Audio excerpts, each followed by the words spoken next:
Hey, Summerhill Cinema 700 here with a movie review on the 1984 film starring Linda Blair, Savage Streets. Now, I had never seen this film before, but I had heard about it. And I saw that there was a Blu ray release of it, and the artwork to me kind of stood out, so I thought, I'll check this out sometime.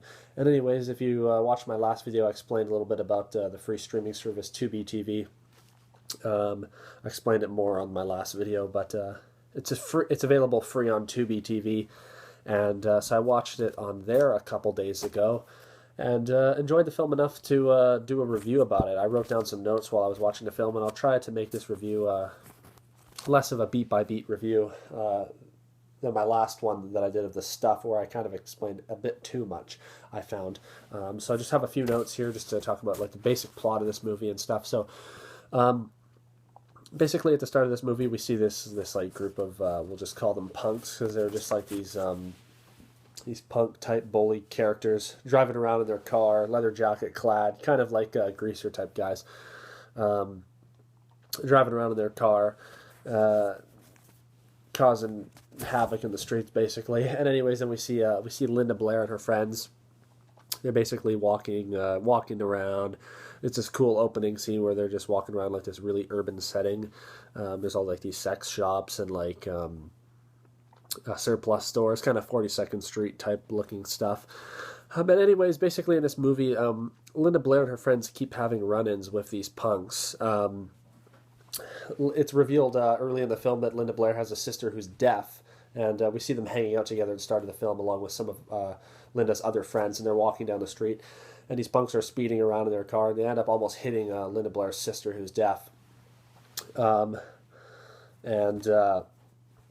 we see these punks just doing their day-to-day stuff, basically like bribing people that owe them money and stuff. And from close to the start of this film, we see these punks basically just like sexually like abusing women, which is really kind of disturbing. Like they keep going up to different women, and they just like basically there's this guy who owes them money, and they basically take his girlfriend and just start like fondling her breasts. It's really just like uncomfortable to watch, because they do it multiple times in the film, and it's just so awkward watching it. And it's just like they just like grab the woman, and they just like start grabbing her like for like minutes and minutes on end, and it's just like you're just sitting there watching that thing, and this is very uncomfortable watching this.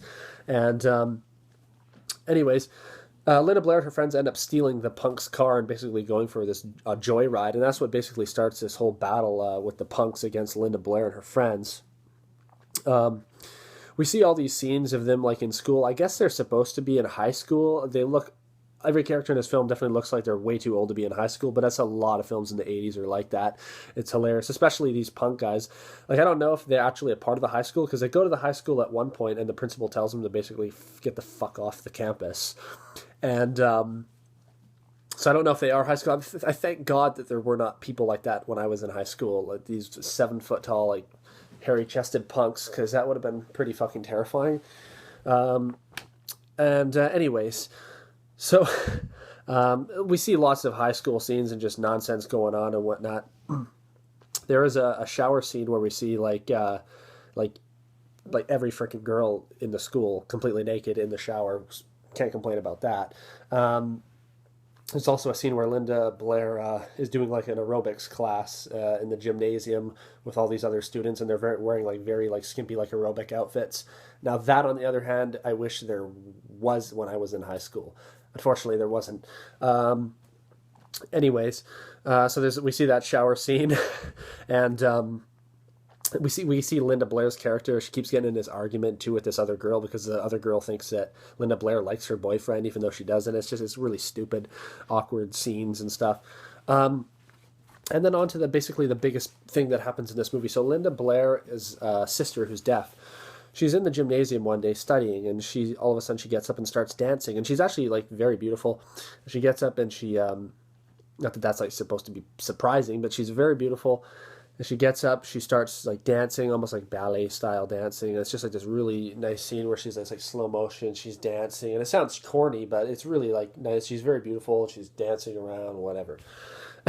And basically what ends up happening is she's dancing in there, and one of these punk assholes comes in, and he starts talking to her all nice, and you think, oh, maybe this Miss Punk is not so much of a punk. Maybe he's actually kind of nice somewhat. He starts talking to her. He's like, hey, you're like really pretty. And she's kind of like teaching him sign language while they're sitting on the bench together. And she's like showing him how to say hi. And all of a sudden he starts going like this. And he's like, do you know what this means? And I'm like, holy fuck, this is so getting weird. Weirder and weirder by the moment. He's just like, do you know what this means? And then she's like, no. And she starts doing it. It's fucking weird as hell. And, anyways, basically what ends up happening is he starts kissing her. She starts struggling. She doesn't want to do it. And then the other punks walk through the other gymnasium doors. And they basically end up, in her struggle, they drag her off into a bathroom. And they basically each take turns raping her. And it's very disturbing to watch. Very uncomfortable to watch because they show it happening too. It's not just like it's off screen. They show it happening. They show like one person after the other, like not in full detail, but you see the pain that she's going through, and it's very traumatizing. And like you literally want to like fast forward through the scene. It's very disturbing. There's nothing good. There's nothing entertaining about this scene. It's just sick and twisted. And after I watched it, should I even continue watching this film? Just because like stuff like that, it gets to you when you watch it, especially someone like this who's is a vulnerable person because she's deaf, she can't hear, and just to watch her go through that pain, and she's a very like innocent girl, and just to see this happening is very disturbing. Now, one of these punks doesn't like that they're doing this, and he's not comfortable, but they basically force him into doing that. He's a shorter, kind of. Beta type character opposed to these other guys who are like these super alpha, like 7 foot tall, big jocks and stuff like that. So he's not as much, but they basically force him into doing that to her. There's another scene too where they're in a club basically after this happens. Obviously after this happens, Linda Blair is traumatized because this has happened to her sister, and her sister's now in the hospital after this terrible incident that's happened to her. And then there's this scene in this club where basically Linda and her friends go there and they're all dancing and hanging out. The punks arrive and basically a big brawl starts, and how it starts is one of Linda's friends walks over, I guess, to either use a washroom or to get another drink, and these punks literally grab her and just like sit her down on their waist and start fondling her breasts. They keep doing it. It's so messed up to watch. And basically that starts this big fight in the club. One of the punks pulls out a knife. The girl ends up grabbing it and slashing him with it across like the face or something. I can't remember where. And so the punks are even more pissed off. They take off running now because everyone's like beating on the punks now. So the punks take off running, but one of them has been slashed by one of Linda's friends. It's actually Linda Blair's best friend in the movie. And we see some more random high school scenes happening. There's this funny scene where there's like this teacher teaching about poetry, and then some kid's like, if you are laying in bed, won't you give me some head? Or something like that. It's not exactly like that, but then all of a sudden they start doing this like big poem about giving head, and the teacher's like talking about it. It's just so fucking weird. And anyways, we see another scene with this, the one punk who's kind of like nervous, the shorter one, character, and he's nervous. He thinks, oh my god, what if she dies? Like, I feel bad that we did this. And the other punks are like, whatever, who cares? She's just a retard. And anyways, shortly after, we see Linda Blair's character getting in another fight with that other blonde girl in high school. It's just all this stupid stuff in a classroom, and Linda Blair ends up ripping her shirt off right in front of the class. It's kind of funny. There's the girl called Linda Blair. She's like, your sister's a retard. And then Linda Blair is not very happy about that, and rips her shirt off. It's kind of a funny scene. Linda Blair's character ends up getting suspended. Now Linda Blair's friend, who was in the club, who slashed the punk, she's actually getting married.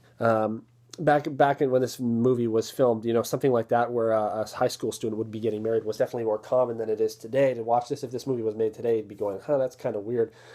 Even then, I think it was a little bit weird. It's more of something from even before the time that this film was done in 1984, but definitely still more notable than it would be considered today in 2020. Anyways, but that girl who slashed the guy at the club, she's getting married, so we see this scene where she's buying a wedding dress, and anyway, she's all excited, of course, and she gets the dress. She's walking off, and as she's walking home, we see this car drive by, and it's the punks. They end up chasing her. There's this big chase scene, and they end up holding her over a bridge, and they end up throwing her off the bridge and killing her. At this point, the punk character, who's kind of nervous, is absolutely traumatized, and he runs off. He's like, you sick fucks. Like even this is way too much for him. So he takes off. There's a scene too where he goes to the hospital, and he goes into Linda Blair's sister's room, Of course, she's hooked up to machines. I don't know if she's like in a coma or what, but she's in terrible shape, critical condition. He goes in there and basically apologizes. He's like, "I'm so sorry. I didn't want to do it. They made me." Linda Blair ends up walking in there, and she just thinks that, this guy's just another one of the scumbags. I mean, he is in a sense because he still did these things, but he definitely feels a sense of remorse and regret for what the actions that he did. So she ends up confronting him, whatever. We feel that, bad for him because he really didn't want to do these things, but these guys forced him into doing it. We also see there's also, shortly after that, basically Linda Blair is prepping up. We see a scene with Linda Blair naked in the bathtub, and it's like, okay, maybe this movie is worth it after all. Because when you see her at the start of the film in the outfit she's wearing, you're like, please be a nude scene. I know I sound like a total perv right now, but when you watch the movie, it makes the film definitely that much better. That scene, anyways, moving on from there, we see that scene. She's basically sitting in the bathroom, and it's a long shot.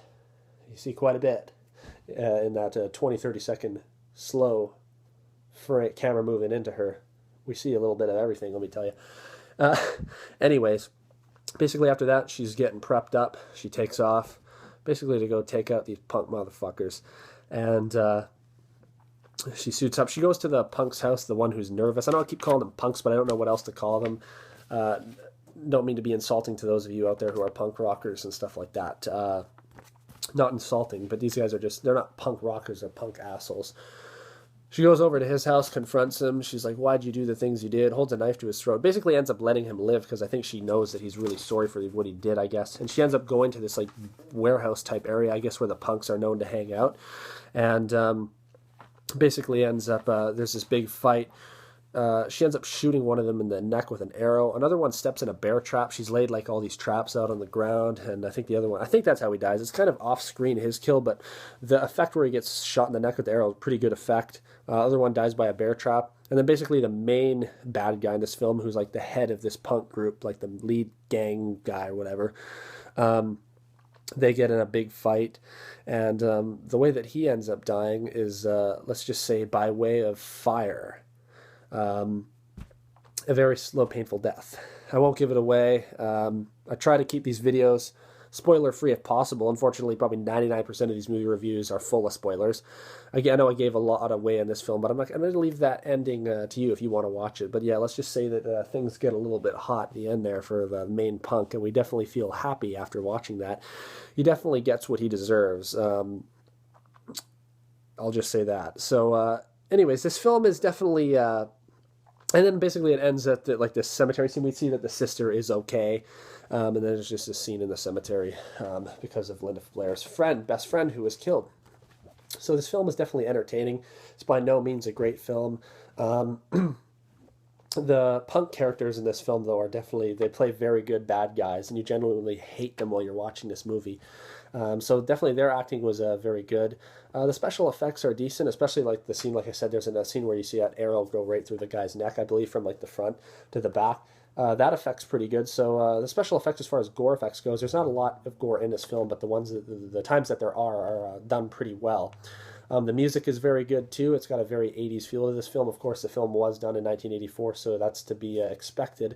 However, there's a lot of movies, I would say, that were done in the 60s, 70s, and 80s, and they don't actually feel like they're from that era. They feel like they're from a different time, whether it's in the past or present. But this film just has a very 80s feel of all the nighttime scenery. I believe it was filmed in LA, and just all the club scenes and the music. There's a lot of kind of new wave-ish type of rock type music. And so the music's very good in this film. I enjoyed it. There's a lot of nudity in this film too. Some people are into that, some people not so much. Like I said, there's a scene in the showers where you see a whole bunch of women naked. And then there's also the scene with Linda Blair.